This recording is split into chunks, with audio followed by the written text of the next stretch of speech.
Greetings, denizens of the tri-state area. Jacob Weil here. And Blue Dragon 5. And Dragon, I know what we're going to do today. We're going to activate the Recap-inator and discuss my favorite cartoon, Phineas and Ferb. That's right, in honor of the 15th anniversary and in preparation for the upcoming revival, I'm guiding Blue Dragon 5 here through the series, experiencing his reactions, watching it for the first time, and reliving my summer memories throughout the years. Today's episodes are The Secret of Success and The Doof Side of the Moon. So Dragon, first up. The boys build an all-terrain vehicle and Candace learns the secret of success, or secrets of success, rather. What are your thoughts? Well, it's interesting. I think on the rewatch, on the initial watch, I really liked The Secret of Success, but I think on the rewatch, I liked it less in comparison to the next one. In comparison to Doof Side of the Moon? Yes. All right, that's fair. I mean, I think I'm pretty much in agreement with you on that. I do like Doof's side better than Secret of Success myself. Yeah. Both in terms of the overall project and the episode itself. Mm-hmm.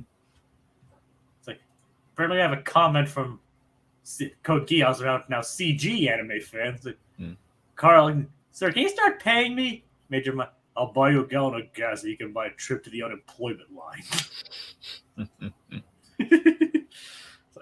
So there we go. All right, so let's get into the secret of success. Where Candace is bored. She's bored. Bored. Bored. So Stacy's mom is still on the Stacy needs to focus on her future trail there, and. Yeah, but it's always nice to have a little bit of continuity here and there. Yeah. So this leads to the secret, basically the episode title. It's like where they go to this basically the seminar, which of course Baljeet's also there. Because of course he is. Yeah.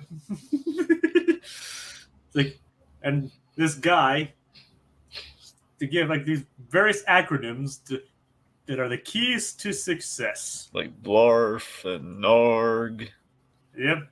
Apparently he's voiced by someone named Jameson Moss. And apparently he was the ADR director for Megamind. Hey! So he did some like behind the scenes work for that. Yeah, hopefully not the second one. And it's not saying anything about that, so. Yeah. And anyway. Yeah, go on. Anyway, yeah, so, the main reason Stacy's agreed to go to the seminar is she wants to go for the cute boys. Yeah, and she tries to get Candace for the same reason, but she's like, oh, all right, but you owe me. Well, yeah, because again, she doesn't want to go there because of cute boys, because she already has the cute boy. Jeremy. Yes. Yeah. She's committing to the relationship. She doesn't want to go because of the cute boys. See, if she went because of the cute boys, yeah, they wouldn't be official, Jacob. They're official. Yeah. They're not official yet, Dragon. Valentine's Day's around the corner. Let them be official, all right? Yeah, 5 days from now. 5 days from the date of this recording. I didn't say it was a brisk. I didn't say it was like just an immediate turn. You know, you gotta walk a little bit. I know. I'm just saying. 5 days from now, when it's gonna be Valentine's Day. Yeah. It's like the show, funnily enough, never had a Valentine's Day special. Well, yeah, it's in the summer. Dragon, we just got done covering a Christmas episode not too long ago. True. But did we learn? If we learn anything from Ed and Eddie, you needed to be schooled to do Valentine's Day. Yep. So yeah, and plus I don't think they could. Plus I don't think they would have a good story. But I mean, I think there was a book they did for Valentine's Day, but that's about it. Yeah. But speaking of the boys, what are they up to, Dragon? Well, let's see. The boys want to make an actual all-terrain vehicle. Yep. After seeing the commercials, like on the road and in the mud, all terrain. Basically, they want something better than the standard ATV. They want an actual all-terrain vehicle, not a some-terrain vehicle, an all-terrain vehicle. I actually have been on those four-wheeled all-terrain vehicles. They're actually quite fun. Oh yeah, it's no jet ski though. No, jet skis. I mean, I actually have been on those too. So I've actually once driven one. Were you sold on it by a man with a mustache? No, it's like, well, technically my uncle did have a mustache, and he did convince me to ride on it. Jacob. What? Is your uncle a variant of Mobius? No. No, I wish. Okay. Trust me, Dragon, I wish. Trust me. We all wish Owen Wilson were our uncle. I'm sure there's someone out there where that actually is the case, unless Of course, we all want Uncle Owen until they get murdered horribly. Unless is Owen Wilson an only child? No, he's not. Well, then maybe to someone he is Uncle Owen. Yeah, I guess I don't know if Luke Wilson has any kids. Well, maybe he will, for all we know. I'd like to think he does, but I don't know. I mean, I don't know, and I'm not really going to look it up at this moment. So someone correct us if we're wrong. Do the Wilsons have children? Particularly, does Luke Wilson have spawn? Does he have spawn? Does this child sound like Keith David? No, we're just going to move on from there. So, I mean, it'd be cool if he did. Wouldn't it just be really quaint, just like Luke Wilson, just like it has like he's about to say his first word. Die. Just go long, son. It's like I. Oh my god. Anyway, it's like and by all terrain they literally mean all terrain. Like, as we've seen, they can even drive on clouds through a circus and even on cheese. I must admit, I do appreciate good vehicle design, and this vehicle is beautiful. Like the trapezoidal frame with the two treads on the bottom. Yeah, and just the whole literal all-terrain thing has like arms and everything. It's like, yeah, that's really cool. Climb up mountains, yeah, it is. Yeah, like it would have been nice to get more focus and everything and all that, but oh well, it's cool for what it is. What we get out of it, right? Even dances. Yep. Like, dancing's not a terrain, I guess, unless you count the dance floor as a terrain. Of course, the dance floor is a terrain. Well, there you go. It can traverse that too. All right, so. Yeah. So, what is our favorite Resident Evil scientist up to? He's having a telethon of evil. Yep. And it's like, yep, he's trying to raise money to fund his evil. And it even comes with a tote board. Yeah. Now you mean business when you get a tote board. Because it's going to look really bad if you barely have anything on that tote board by the end of the day. Well, he barely gets anything. Like, the most he gets is like $23. Yep, $23. It's such an arbitrary amount, too. I just love it. Like, this America is like, that's as much evil as we're going to contribute to. We don't want evil, but we have to. There's got to be some evil. It's like, how much can we give him? $23. Do it. Yep. It's like, and of course, like, one of the good jokes, like, and now live because it's evil spelled backwards. That is a really good joke. I mean, it's true too. Yeah. And he actually gets a fan. Yes, Lawrence. Lawrence loves evil. Well, he thinks of it more as a work of satire. It's a brilliant book of satire. It's my new favorite show. I am worried about Lawrence in this episode, Jacob. Why? Well, because he's watching this at the dentist. What kind of dentist has a TV in his examination room? You'd be surprised, I guess. Yeah, I don't want a dentist being distracted while that's happening. I mean, a lot of dentists have like monitoring screens and like it's like for like computer monitors and stuff in their in their rooms. So yeah, computer monitors, but not like, hey, I'm going to turn I mean, on like the tube. like the dentist that I went to, like had like a wall-mounted computer monitor kind of thing. Like, so I guess it Yeah, wouldn't for be. like X-rays and procedures, Jacob. I know, but I'm just saying. My point is that it probably isn't too out of the ordinary to have that kind of thing. Sure. I mean, it's weird. Yes, I'm not gonna lie, but just gotta admit, it is a funny visual though to see having Lawrence getting his teeth done, and then just seeing, and just Doofenshmirtz is just pitiable excuse for a telethon. Yep. I I can't say it's as successful as the Muppet Telethon was, but Yep. I mean, they weren't even close. Yep. And then it turns out they're even less close. Yeah. And Doofenshmirtz was even worse. Like I said, he only got $23 in excruciating pain. I love that we have like a nod to the old National Lampoon magazine cover where it's like, give me money or the platypus gets it. It's like, isn't it the National Lampoon like buy this magazine or we'll shoot this dog? Exactly, Jacob. That is exactly the National Lampoon cover. Yep. Yeah, I miss National Lampoon when it was actually funny. Yeah. Just like Saturday Night Live.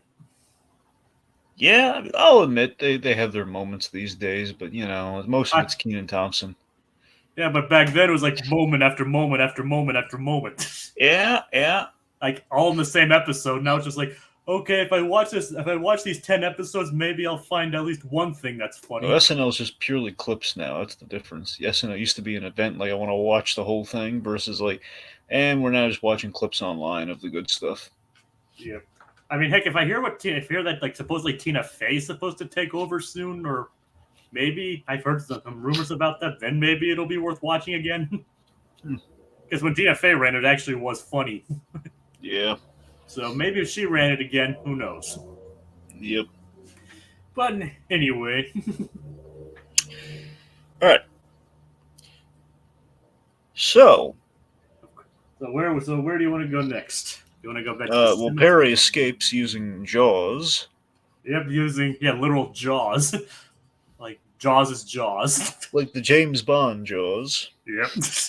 And he cuts through. It's like all because like the news of what Phineas and Ferb are doing with Candace, of course. Basically, he got OJ'd. Yes. Candace, of course, left the seminar. Like she resisted the urge for like 5 seconds. Yep, and she left telling Stacy to take notes, and as we learned, Stacy is horrible at taking notes. She got distracted by a boy. Of course she did. And then it's like so yeah, that gets preempted on the news. Even though Doofenshmirtz has like the Preemptinator. It's like we preempt this preemption, basically. Yep, and essentially with an OJ car chase, they're doing like the whole white Bronco thing practically, and so it's really funny. It's like, how long it took me to realize that the Shrek reference when they were doing Knights was a reference to that. Wait, really? Yeah, because what does Donkey turn into in Shrek 2? White Bronco. Exactly. So yeah. We got some we got some catnip here. That's not mine. It's like, yeah, sure, puss. Pepper sprays like the actions like ground pepper at a restaurant. Oh, that movie's great. It is. Probably better than the first one. Pretty much. I still think there's the first one. There's nothing to sneeze at. The first movie is. Don't get me wrong. I don't either. The first one's also great. Because I think the second one improved it. I think a little. Yeah, not the third. Definitely not the third. The fourth was a step above the third, but still not much. Yeah, I mean the damage was done. Yeah. Yeah. You can only go up from there, basically. Oh yeah. Hopefully, in the case of the supposed 5, we'll see. Yeah. But either way, it's like nobody cuts into my FaceTime, and then Perry's cut in shows. And it's like, oh, ha ha! Very funny. Everyone's a comedian. Our final total unbearable pain. And maybe a slip herniated disc. Yep. Like, Okay, Puss in so Boots back must be sore from carrying the Shrek franchise to victory after Shrek 3 and 4 were just okay. yeah, pretty much. I mean the first Puss in Boots was good. Yeah. And the Last Wish was great. Oh, of course, yeah. Like, I don't think we've ever talked about it done anything about it on this channel. Shrek 3? No, not Shrek. Good. I know you've done the Shrek movies. I don't think you've done the Last Wish though. No, we didn't. Which is a shame because I don't know if Tiki did on his own though. He might that. Maybe it was covered. I don't think he did. Probably not. Either way, don't get me wrong. That movie's fantastic. Especially all the stuff with death. Oh yeah. All right, but moving on. So Doofenshmirtz is of course paired because he basically did himself in. He's like, hey, look at me, I'm on camera, and then he crashed into his own building. And of course, Candace tries to bust the boys, but almost gets herself in trouble more than anything else. Okay, this is where I'm gonna rant. Do you need a message? I'm not sure yet. All right, I'll leave it off for the time being, but all right, let's hear your rant. All right, I think it's utter BS how Candace gets punished by Linda without a smidgen of evidence. Yep.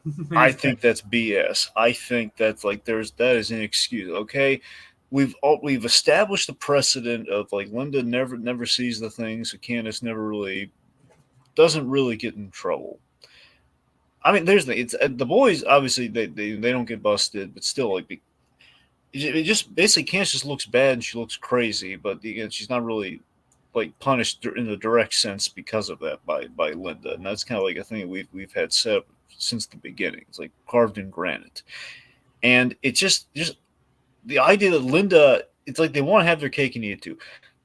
Linda takes what Candace is saying seriously, and yet she's not bothered enough to go outside and then look at it. She's just hearing you were driving. Well, okay, Linda, where's the vehicle? Huh? Where's the vehicle she was driving?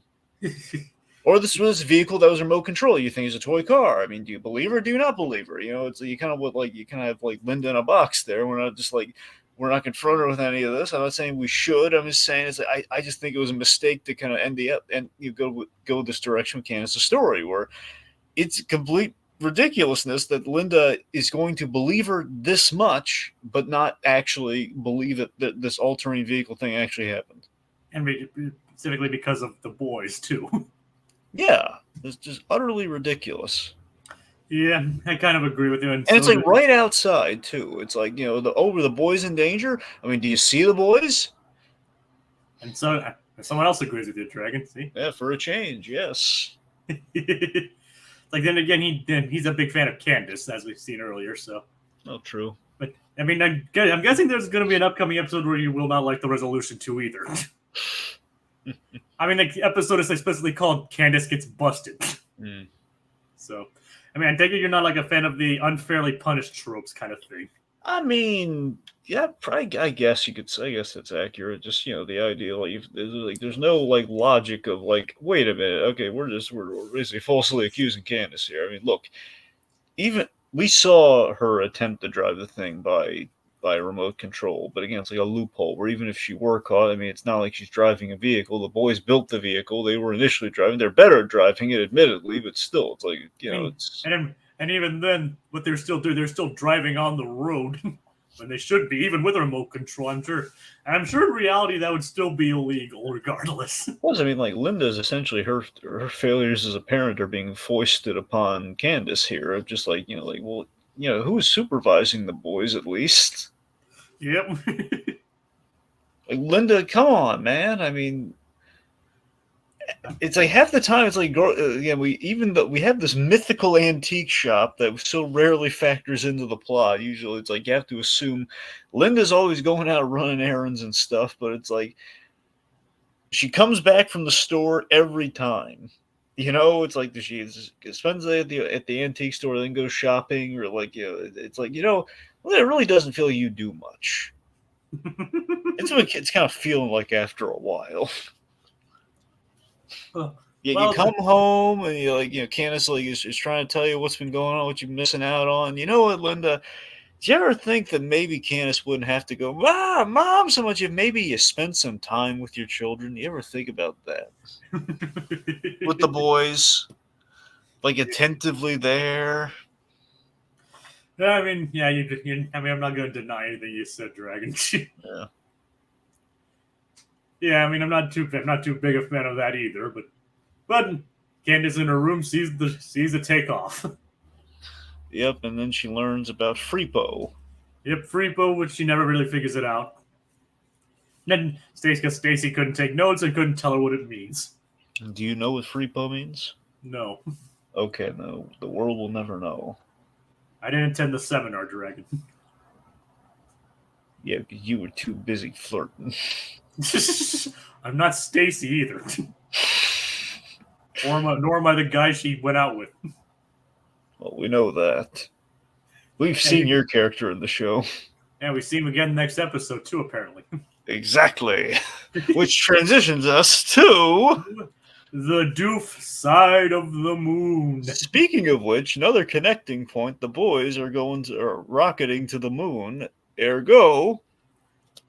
the Doof side of the moon. All right. Yep, the moon is kind of a threat in this episode, in a roundabout way.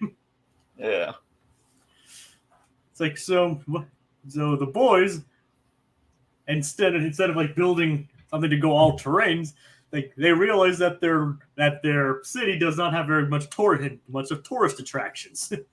They have grass, milk, and smiles. Which, granted, isn't the best marketing campaign, not gonna lie. So instead, ride to the moon. Well, it's more like they build the world's tallest building. Yes. Suck it, Dubai. Which would admittedly be a good tourist attraction. Yeah. It's like the Burj Khalifa eat your heart out. Yeah, take that, Dubai, and your buildings that try to kill Tom Cruise.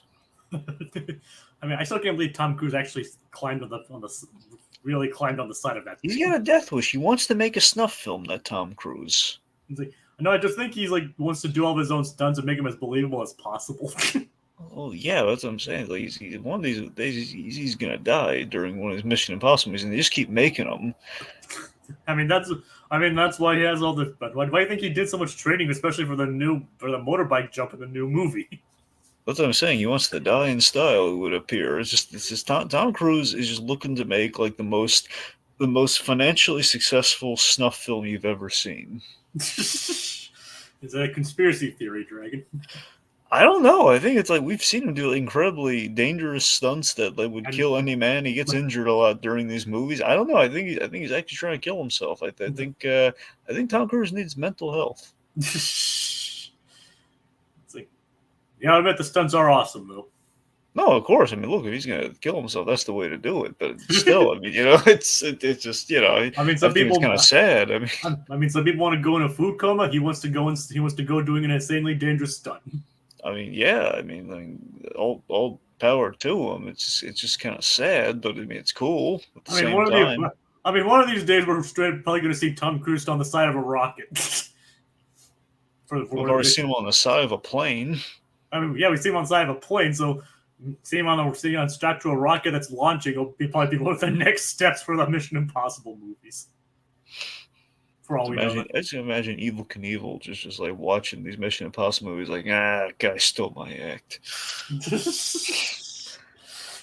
All right. Yeah. And speaking of creep things that are weird, Ferb's smile. What'd you make of Ferb's smile? Yeah, pretty horrifying. Yep. That's not a smile though. That's just more like a. It's like Mandy's smile from Grim Adventures of Billy and Mandy. Well, at least it didn't turn them into the Powerpuff Girls. Well, that's true. Didn't destroy the fabric of the world. You fools! You messed with the natural order! That was one of the first things that made me go watching a cartoon, be like, "What the hell?" You remember Dracula from Billy and Mandy, don't you? Yep, Dracula. Dracula don't suck. He He lick. scrape And and lick. lick. Scrape and lick.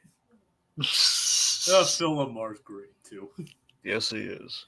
I still remember meeting him at the convention last year. Oh yeah. He actually speaks highly of working with Dan and Swampy too. Oh. Yeah, like because I was wearing my Perry shirt when I went there. Jacob, let's throw up the graphic. Okay. Can I say my thing first? Well, sure. I was like I was wearing my Perry shirt, and like he voices one of a major character in Dan's newest show, but he's voiced several characters throughout working on both of them, and he said like Dan and Swampy, and they're geniuses. He called them geniuses. He spoke highly of working with them.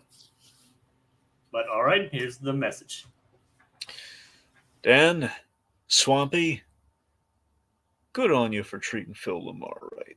Good on you, gentlemen. Just want to say, we all love Phil Lamar, and we like it when Phil's happy. You know what, Phil? He's happy. Reasonably, indeed. Of course, I had him sign my thing for Samurai Jack because you can't just not do Samurai Jack when you see Phil Lamar. Yeah, that's true. Maybe your two choices are really it's Samurai Jack or John Stewart Greenland. Those are the only two options you really.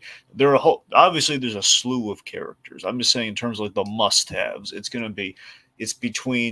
big choice between Samurai Jack or John Stewart. And he's done a lot. He's also Baxter Stockman in the new Ninja Turtles series. Yeah, that's what I'm saying. Like obviously he's voiced a numerous amount of characters, but I'm saying like the definitive Phil Lamar roles. Yep. And the question for Samurai Jack, it divulges it further. Do you go for Classic Jack or Season 5 Jack? I mean, look, I love Season 5 of Samurai. I really do. But you have to go classics where it started. You kind of have to. I went with Classic Jack as well. That's the thing. You kind of have to, yeah. I went with honestly, for me, as much as I love Samurai Jack, if I had to pick between Samurai Jack and John Stewart, I mean, that character is very important for him. I don't know. I'd probably lean towards John Stewart. And he also said Static Shock too. Yes, I'm sorry. Yeah, those are the three. I mean, honestly, given the choice, he even had a cameo in Spider-Man 2. Well, that I do remember. Yeah, one of his few live action appearances. Yeah, honestly, I'd probably have to go Static. Believe it or not, he was also Wilt from Foster's. Well, yeah, I know a lot of people would probably go for Wilt's a solid. That's what I'm saying. He's got so many roles in terms of like the the Phil Lamar roles. I mean, those are four top. Then you have Hermes, Future. There's a lot of them. Yeah. Oh yeah, like Billy West, Lauren Tom, and Hermes and Phil Lamar were all there for Futurama. So it's so funny that Samurai Jack is possibly one of his best roles, and yet he says the least for that role. Yeah, I know. I even talked about how he was in some of the greatest cartoons ever made. Yeah, for me, again, I think it's between Static and Green Lantern because what he did for those characters, he really redefined and kind of made these characters so popular and everlasting. And I mean, I would attest we don't get Miles Morales, so that's what he did on Static Shock. We don't. All right, that's a fair point. Yeah. All right, should we move on? Yes. All right. Okay, we have another thing. He is also the main antagonist in the underrated Nickelodeon sitcom The Big Time Rush. Yeah, there you go. And first, that was actually a pretty decent show. I don't really know anything about it, but I've heard decent things about it. Anyway, of course, Linda's off to make her rounds, whatever that means. And of course, she misses the trucks going into her backyard. Yep. And Stacy and Candace decides that she needs help. Yes. But she can't get help from Stacy because Stacy's getting eye surgery or something. Yep. Eye doctor maybe not eye surgery, but eye doctor. And it's just as long as you'll get don't get those big thick glasses because I won't be able to be seen with you. Meanwhile, we see apparently who you consider to be my avatar within this show. Irving. Yeah. There's Jacob and his brother. Yes, my brother Diedrich Bader, yes. Yeah, he's so much cooler than your real brother. Oh God. Yeah. Anyway, like We've proven this, by the way. yeah, I know. Anyways, like Irving's carrying the box of security cameras, and Irving and Irving's brother Albert, he's not interested in what Phineas and Ferb are doing. Nope, not in the slightest. Until Candace is, in which okay, stop this. I'm going for I'm going for Candace. You know, like of course, when he absconds with Irving, when he takes Irving's security cameras, he then decides to help Candace. He's like, "Hello." Yeah, he's moving on Jeremy's territory. Yep, not that she even remotely cares. No, obviously no. If he doesn't remotely have a chance. I gotta be. I don't know about that. I gotta be honest. I think he was very useful to her. He had her back. I mean, I know there wasn't any romantic sparks flying there, but you know what? I think I wouldn't mind seeing Candace and the Albert you paired together again, because it seems like like Albert's actually pretty handy. Well, he is in this episode at least. Yeah, I mean, did they ever team up again? No. Really? I'll get it up. Guys, it's been less than 5 minutes. All right, just you did right by Phil Lamar, and now come on. All right, just I mean, come on. We have Albert, the voice of the wonderful Diedrich Bader. And we can't bring him back and have him interact with Candace again. Look at the chemistry here. It was a lot of fun.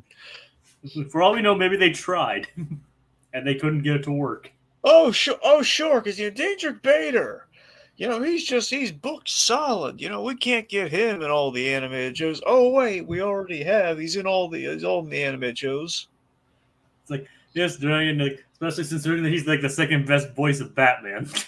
Yeah. So I'm saying, come on, don't hand me like, oh, we couldn't get a hold of Diedrich Bader. Oh, come on. It's like, we all know who the number one best voice of Batman is. Well, easily, yes. Rita Romano, of course. I'm kidding, Dragon. I know. I was expecting you to say something have a reaction. Of course, it's the great Kevin Conroy. Yeah. Well, yeah, but he didn't really look. I know he technically voiced Batman, but that was very much like just okay. They were animating essentially a version of '60s Batman. Doesn't count. Code Geass. Rita Romano is seriously underrated. Agreed. Look at Rita Romano's not a bad. I want to be clear. He's not a bad Batman, but he is very much the voice of an early Batman, which shows. It's not even that. It's just more like he's outclassed by the other Batman. It's not really he's not a bad Batman. He's a unique Batman. So And Adam West, yes, he is a good Batman too. Yeah. And it goes, the only thing that Jake and Irving seem to have in common is that they're big fans of Phineas and Ferb. He's more of a creepy fan than me, who's a respectful, cool fan. Mm-hmm. And he did point out that Adam was voiced in the new Adventures of Batman last 2 seasons of Super Friends. Yeah, that's what I mean. So here's the thing. Okay, so the new Adventures of Batman, it's essentially their version. Okay, we're gonna basically do kind of like if we could animate '60s Batman. That's kind of what we're doing. That's essentially what the new Batman Adventures was ultimately. And actually, I was looking on Facebook. They actually did see the animated clip where Adam West actually talked about Adam West voiced Batman, talked about his parents' death. Mm-hmm. So, which is kind of rare for Adam West to even do. Here's what I can't recall. I can't recall if Adam West was doing Batman's voice in the very famous episode of Super Friends, which I want to say was, I think this. At this point, Super Friends had the Super Friends Galactic Guardians or something, Super Friends Galactic something. And big episode, which I want, the Alan Burnett wrote, which I want to say is exactly the scene you're talking about. I want to say that scene was from there, and if that's the case, and Adam West did voice Batman episode, which is awesome, which I'm kind of hoping is the case. Yeah, just we addressed that Batman has a fear of Crime Alley, which is a fascinating idea for Super Friends of all places. Yep, especially considering what Super Friends was mostly about anyway. I mean, that was huge back then. Like we very rarely ever, like until a certain point in time, really lingered on what happened to Batman's parents. Kogia seems to confirm that. So yeah, that's one of the best. Though. That's one of the best episodes of Super Friends right there. All right, but back to the episode at hand. Yep. It's like Albert decides to help Candace and give her his nerd word. Yep. Which he's only got 2 left now. Yeah, according to Irving, like, you gave her your nerd word. Jacob, have you ever given someone your nerd word? No. I knew it. He's like, have you ever given anyone your nerd word? I don't think so. It's like, makes you wonder how many they start with. Yeah. Is it a rule of 3 or is there more? I don't know. This is never really touched upon again. Yeah. It's like, I guess so. I don't know. I think it was apparently, well, however many he started with. Now Albert apparently only has 2. Yep. It's like, so he decides to do something that Candace didn't think of before, using security cameras. I mean, well, technically she did use like someone else's security camera, but she never thought about using one that's actually located within the premises of the building itself. Right. I love like the addressment too of just like him asking like with the spy cameras asking, well, is it easier not using the spy cameras? Like, no, it isn't. It's never easy. It's like she's like, I need nerd help. Will you help me? It's like, I give you my nerd word, my nerd word. So you know it's serious when he gives her the nerd word. Oh yeah, solemn vow. Oh yeah, it's higher than a pinky swear. Yeah. It's like so Perry and Perry the Platypus gets over to Doofenshmirtz very quickly, apparently within like 4 seconds, and immediately gets trapped under an astronaut helmet. Typical. Yep. So Dragon, would you watch a musical called Supernova Fabulous Nova? I don't think so. Why not? I don't really know how spectacular we can make a supernova. I mean, I heard the production value is great. Yeah, but that one critic from the New Yorker, I don't know. Does the New Yorker even have movie critics? I think so. I know the New York Times does, but I don't maybe, know. Okay, maybe I wonder if maybe I'm thinking the New York Times. Maybe you're right. I don't know. I thought the New Yorker might have had. I mean, it wouldn't surprise me, to be honest. I'm saying I think all the papers have like a movie critic. At least almost all the papers have a movie critic, and I don't know. Isn't the New Yorker more of a magazine? Well, still, but the pub. All right. I mean, I don't know. I mean, I'm just asking. But anyway. Anyways, like, so yeah, so you would not see Supernova Fabulous Nova, but apparently Doof was inspired by it. And what has happened with Doofenshmirtz, Dragon? Well, what is the impetus behind this overall plan? Doofenshmirtz. By the way, I'm sorry, we gotta acknowledge this. 4 seconds later, Doofenshmirtz 4 seconds later. Yes, and then traps Perry in an astronaut helmet, which supposedly still smells like astronaut. Yep. And I don't want to know what astronaut smells like.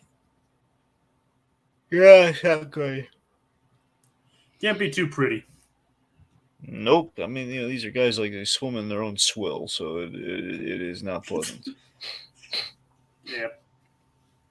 Anyways, at Doofenshmirtz, he's gotten into he has this new hobby of making charts and graphs. And yes, he seems to be pretty good at it too. Yep. And he's basically been looking at all the background evil that goes on during a full moon. It's like basically throughout the month he's been evenly evil, as he calls it. But like during the full moon, there's a spike in background evil, which he counts like 20% as being werewolves. The funny thing is, though, that's actually based on a real statistic. Crime actually does go up during a full moon. Wait, really? Yeah, that's actually like a real life statistic. I heard like blackouts and stuff at a full moon. Apparently, yeah. All right. Anyway, so this stupid idea, just utter nonsense. I mean, if you know basic astronomy, you know his plan is doomed from the start. Yep. It's like, so his plan, like during is to rotate the moon, so that the dark side will be facing the Earth. Like I said, anyone who knows basic astronomy knows immediately why that would fail. Yep. Which is addressed at the end of this episode. I love Perry the Platypus expression. Why are you looking at me like I'm an idiot? But Dragon, that he then unveiled Doofenshmirtz's greatest invention yet. Which is... Do you want to do the honors? No, you can do it. It is a cork with a jelly bean taped to it. No, not the cork with the jelly bean taped to it. But, I mean, it's the only invention of his that really worked. True. The lunar rotatinator. It was also Vanessa. I mean, she's her own person, not an invention. I mean, he created her. All right. I know how biology works, Dragon. Are you sure? Because I mean, I have the slides. No, Dragon, I'm pretty sure I know how biology works. See, there's Charlene and there's Heinz. It's like, Dragon, I know how it works. There's Ferb. Okay, never mind. I took basic anatomy. All right. You know, that's more than a lot of people nowadays can say. Yep. But my point is, I know how that works, and apparently, Doof does not know how the moon works. Yep. It's like, so the lunar rotatinator to rotate the moon. Meanwhile, the boys get to building their building. Now, what do you make of the building itself? Jacob. Yeah. I love this building. Oh yeah. What specifically do you love about it? I love I love our musical number in which we construct it. You know, I love those. You know, it's a jaunty tune for sure. Oh yeah, oh for sure. You just keep adding all the layers and like I love like the blow up floor after floor after floor. Yep. Oh, guys, so delightful and jaunty, and just the inside of this thing is like it's like the ultimate attraction, pretty much. You know, it's like this. It feels very much like that. You know, like the building in Vegas has like the roller coaster around. Oh yeah, yeah. I would love to. This building would be awesome in real life if they could pull something like this off. Yet again, the giant baby head keeps appearing. Yep, there it is again. Who knows if they actually? Who knows if Phineas and Ferb actually planned for it to be there, or if it just randomly decided to show up. Yep. It's like, so Dragon, I have a little fun fact here. Do you know how far the Earth is from the Moon, or the Moon is from the Earth? God, I don't know the number. Because as we can see here, they actually managed to build the building to the point where the spire hits the Moon. Which is, it's great. Yep, so to round it up, the distance from the Moon to the Earth is 238,900 miles. Good to know. So that's how tall their building is. Yep. Yeah, so it would take probably like days to even go up the elevator on that building. Albert, he pursues the cameras that you took Albert's cameras, Jacob. Yeah, I guess I did. You little stinker.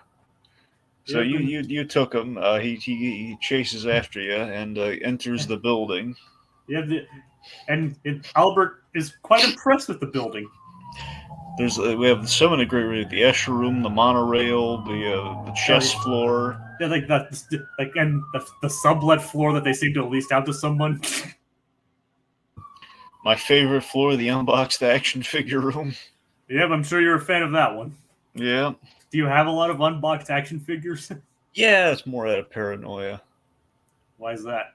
Well, it's just the fact that, like, oh man, I'm tempted to open these, but it's like kind of like how Linda was a couple episodes like, cake is a sometimes food. Cake is a sometimes food. A little bit.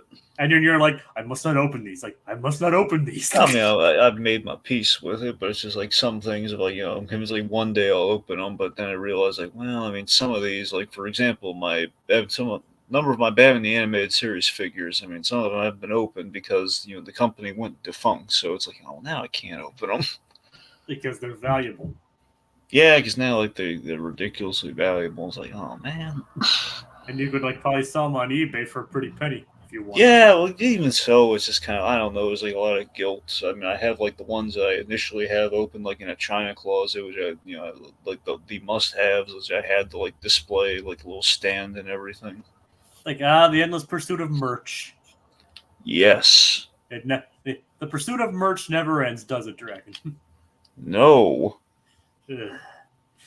I feel you there. I'm running out of room for my merch shelf. Yep. You should show your collection in a video, according to Code Geass. Like, me or him, because I don't think he'd be willing to, and I don't really want to either. There we go. So, it's like so. But Phineas and Ferb is a collection of unopened action figures. Quite interesting. And, of course, the studio audience floor, which you don't actually see. And apparently the building goes so high, as we've obviously established, for them going to the moon, they need to wear a pressure suit to go any further. Yeah, but Albert decides not to. He goes all the way down, and he informs Candace. It's well, he tells Irving that he is impressed by what the boys are able to do, but he says he can't. He has to honor his nerd word. Yep, you've only got 2 left, and that's on me. It's like, and I said that Phineas and Ferb shall be busted, and so they shall. So it goes down there, and I love how he uses math to prove that, well, statistically, the boys are busted. There's no way this thing's so structurally sound. Like, no force on Earth shall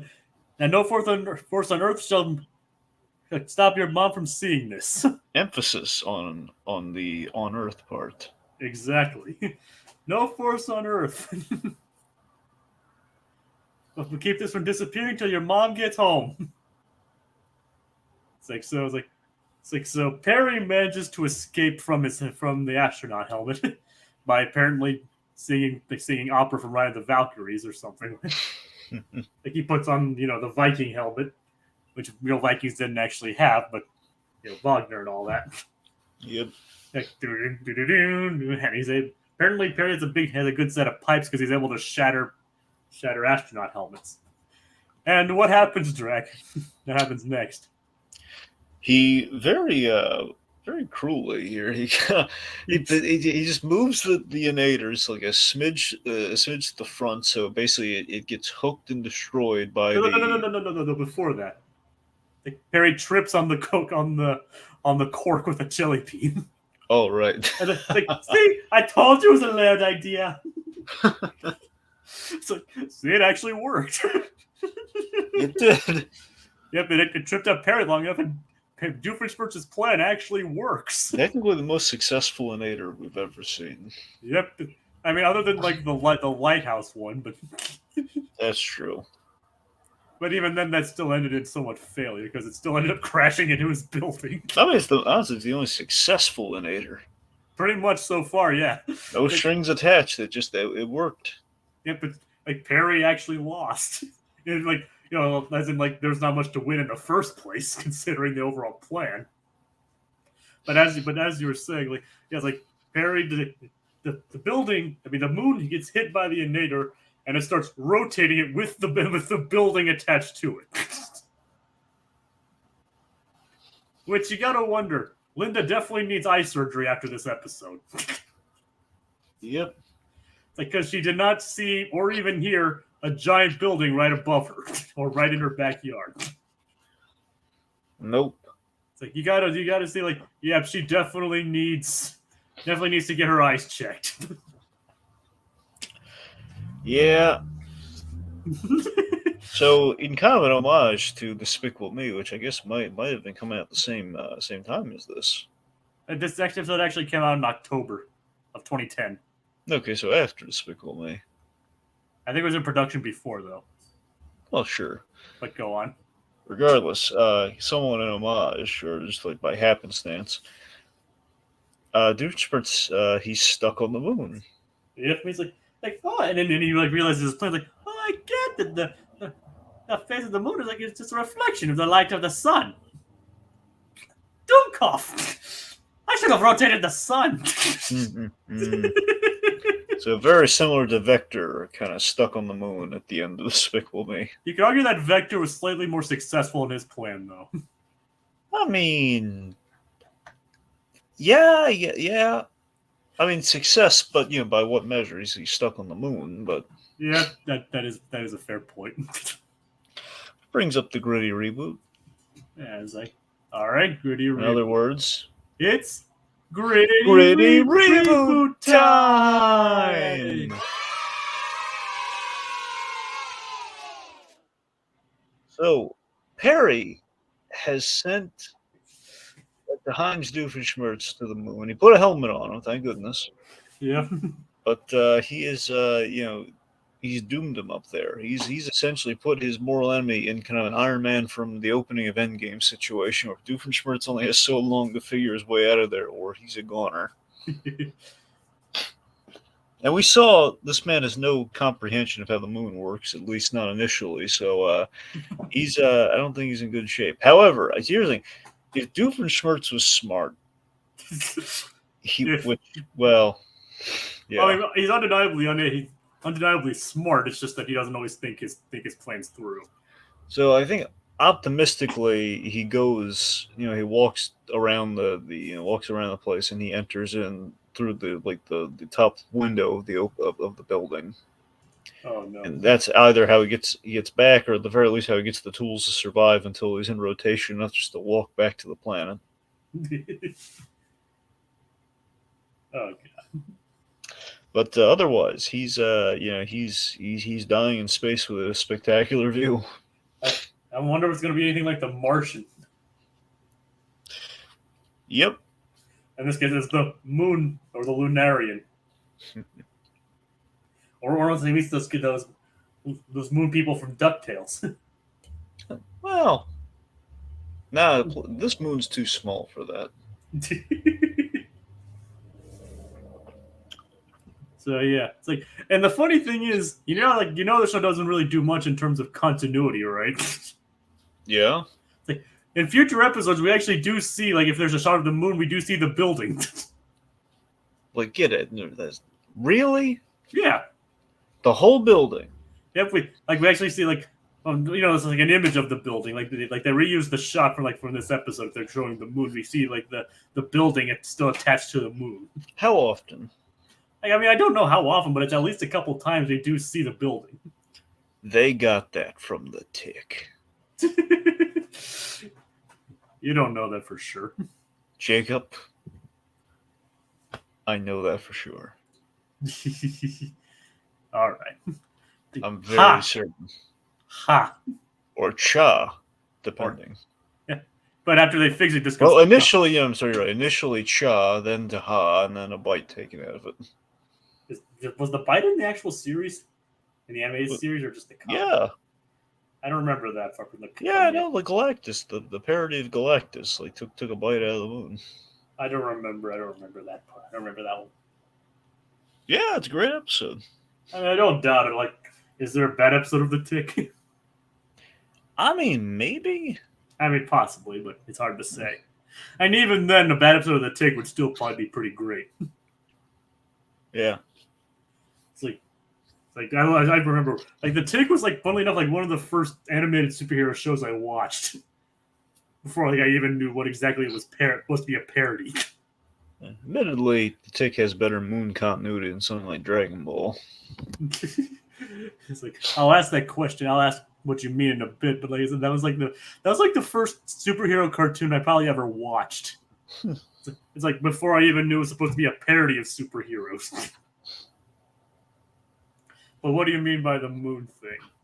Well, in Dragon Ball and Dragon Ball Z, often the moon would kind of get destroyed, Oh and yeah, yet like when Piccolo destroyed because of Gohan's transformation. like we stuck somebody on the moon. We never really addressed if they were if they got off the moon or not. I like to think they did. Who was on the moon? There was a rabbit crime boss who based his punishment was he was sent to. It was very anime, as you can probably guess. The rabbit crime boss was sent to the moon, and Well, you know the whole moon rabbit thing in Japanese culture.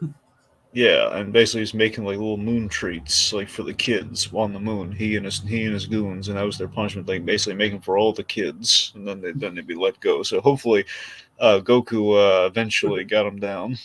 Like before Piccolo destroyed it. Yeah, well, initially Master Roshi destroyed it. I don't remember that. That in Dragon Ball, Master Roshi destroyed the moon. Okay, well Piccolo destroyed it in Z, so that's where I got mixed up. I know that's what I'm getting with the continuity thing. So okay, so we got destroyed once in Dragon Ball by it's like by Master Roshi. And then in Dragon Ball Z, Piccolo destroyed because Gohan wouldn't transform. Yeah, and then like After that, I'm not sure. And then like, okay, how many times do we have to destroy this thing? Exactly. I mean, I know how Piccolo destroyed it, and he destroyed it by like firing of like his finger cannon at it. But yeah. Like, but how did Roshi destroy it? I mean, basically with a massive Kamehameha wave, but you know. Kamehameha wave, or whatever. Yeah. Okay, I mean that makes like slightly more sense than. That was a big moment where you thought, "Oh God, did he just kill Goku?" You know, like to save everyone. He's in like the giant ape form. Like so, basically they did it both for the same reason. Yeah, no, exactly, yeah. Huh. It's like father like son, I guess. I mean, like maybe. I mean, like Goku. Well, yeah, in terms of yeah, you're right. So I thought you meant for a moment like, wait, Roshi and Piccolo, isn't it like son at all? I know. I'm just saying, like, I was kind of I said it in a confusing way. Yeah. But anyway, but yes. I haven't seen that part of Dragon Ball yet. Yeah, I'm hoping sooner rather than later I'm gonna be able to binge the whole series again. I mean, it's all on Crunchyroll, right?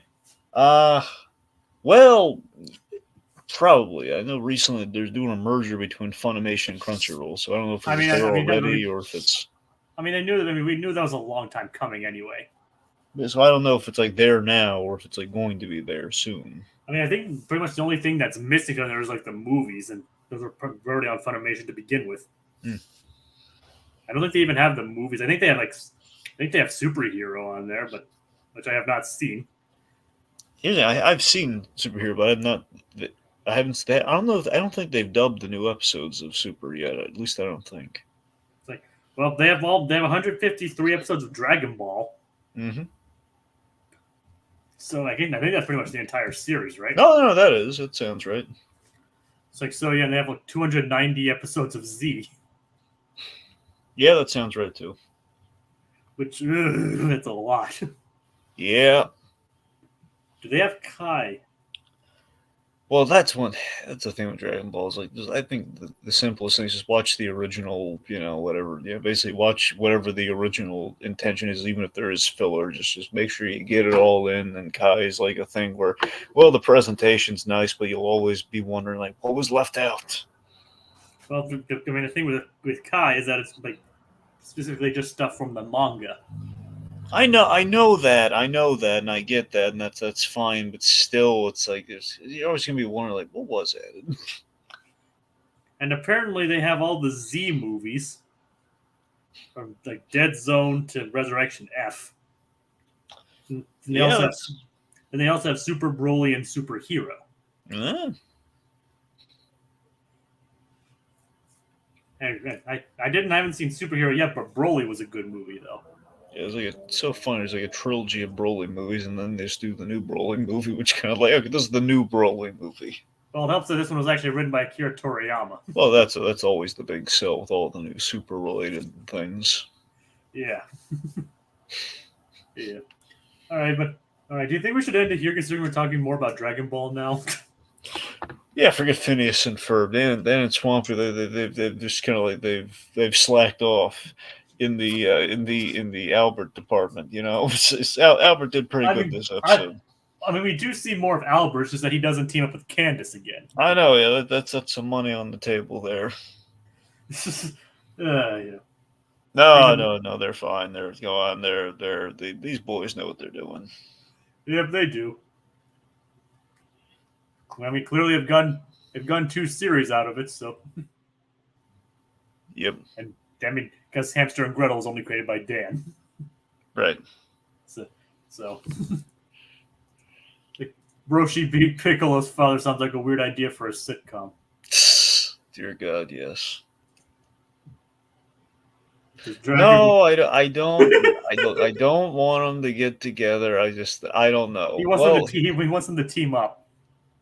I like it. Look, I like it when they team up, and I'm not opposed to like the one-sided, like courtship there, maybe like a pat on the head or something from Candace. But still, look, I'm saying right now, according to my co-star here, again, if Candace and Jeremy aren't exclusive, I mean, why not Albert in the interim? Like I said, they're not. I said they are exclusive. I'm just saying they're not official yet. Well, they're not official. He ain't putting a ring on it, So just wait a few episodes. You'll get what you want.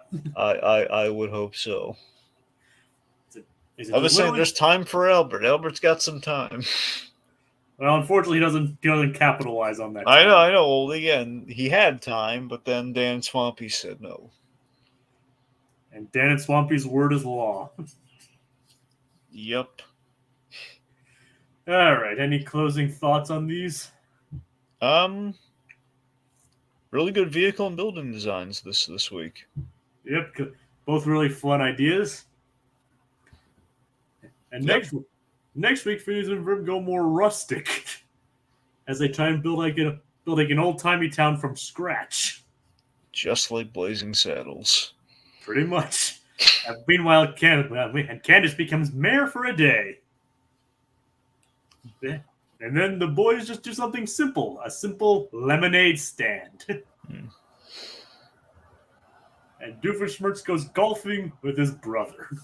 Oh my God.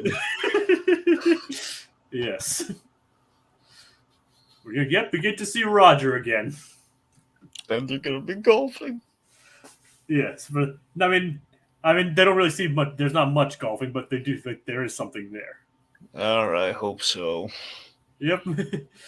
Yep. But besides, it's always nice to see John O'Hurley anyway. Well, yeah, that man could read the phone book. He could read a catalog. And make it interesting. Yes. Now, would you read Doofenshmirtz's version of the catalog? Yeah, probably. All right, that's fair. It was an evil catalog in a heartbeat. Well, I mean, that's most likely what it would be. Not a Sears catalog, but just an evil catalog. Yep.